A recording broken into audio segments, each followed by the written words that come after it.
Para commando Yaduveer Singh ji. गुरुदेव, आपके चरणों में कोटि कोटि प्रणाम। गुरुदेव, मैं पहले कभी व्रत रहा नहीं, पर आपकी कृपा से अभी गुरु पूर्णिमा से प्रत्येक गुरुवार को व्रत स्टार्ट किया है। 2 बार व्रत टूट भी गया।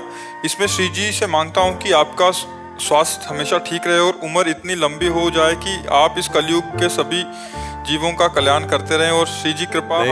उम्र तो लिमिट है, हमको पता नहीं, आपको पता नहीं, पर प्रभु को पता है कि इतने ही सेकंड, इतने मिनट, इतने महीने, इतने साल जिएगा ये शरीर। उसी बल से हम दौड़ते रहते हैं, इसी ज्ञान से उन्हीं का बल चल रहा। वो जितना लंबा चलाना होगा उनको चला देंगे।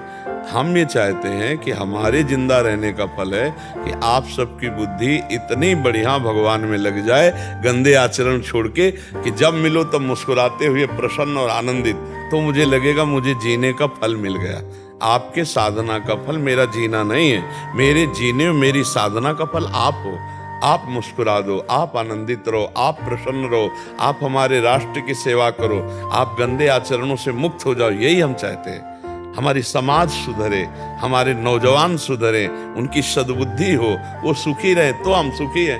हमारे जीने का, बहुत लंबा जीने का लाभ यही है कि हमारे वचनों से, हमारे दर्शन संभाषण से हमारे भारतवासी, हमारे विश्व के जन सतमार्ग में चले, तब तो हमारा जीना ठीक है। नहीं तो आप सतमार्ग चल रहे हो तो हमें बड़ी प्रसन्नता है। व्रत टूट जाना, हम व्रत पर ज्यादा आपको ध्यान नहीं देंगे, हम आपको ध्यान देंगे। सुनो, आप हमारे सरकारी आदमी हो, राष्ट्र सैनिक हो, आपको जो मिले भरपूर भोजन पाओ और हर समय तैनात रहो दुश्मन की छाती चीरने के लिए।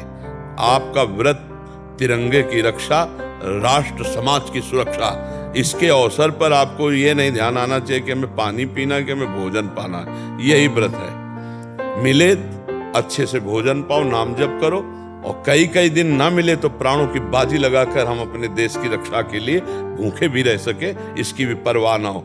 ऐसे व्रत तो ठीक है, ऐसे नहीं मिला कोई बात नहीं, आप ऐसे अभ्यास कर लो, लेकिन हमारा उद्देश्य यही कि नाम जप ना छूटे। अब मान लो व्रत में नाम जप छूट जाए और व्रत में आपको हमारी राष्ट्र सेवा में लगेगी, आज तो व्रत है, आज हम नहीं जाएंगे, नहीं व्रत रहो, बिल्कुल मत रहो।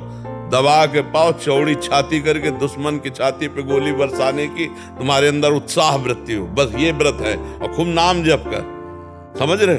हाँ, ऐसे रह पाओ, कोई बात नहीं, नहीं रह पाओ तो कोई बात नहीं, भोजन पाओ और हर समय जहां तैनात हो ईमानदारी से तैनात रहो और नाम जप करो, यही सबसे बड़ी साधना आपकी है। ऐसे सहज स्वाभाविक रह जाओ, टूट जाओ कोई। भैया हमारी बात समझ, ये व्रत भगवान की हम प्रसन्नता के लिए रहते हैं, अपने शरीर को कष्ट देते हैं। अगर हमारा भजन ना हो तो केवल व्रत रहने से भगवान मिलते, तो कितने ऐसे पशु पक्षी हैं जो केवल पानी पी के रहते हैं। जरा विचार करना, सृष्टि में इतने पक्षी हैं जो केवल फल खा के रहते हैं, कितने जीव हैं जो केवल मिट्टी खा के रहते हैं, कितने जीव हमारी क्या इनको भगवत प्राप्ति हो गई? क्या भगवत प्राप्ति होती भजन से।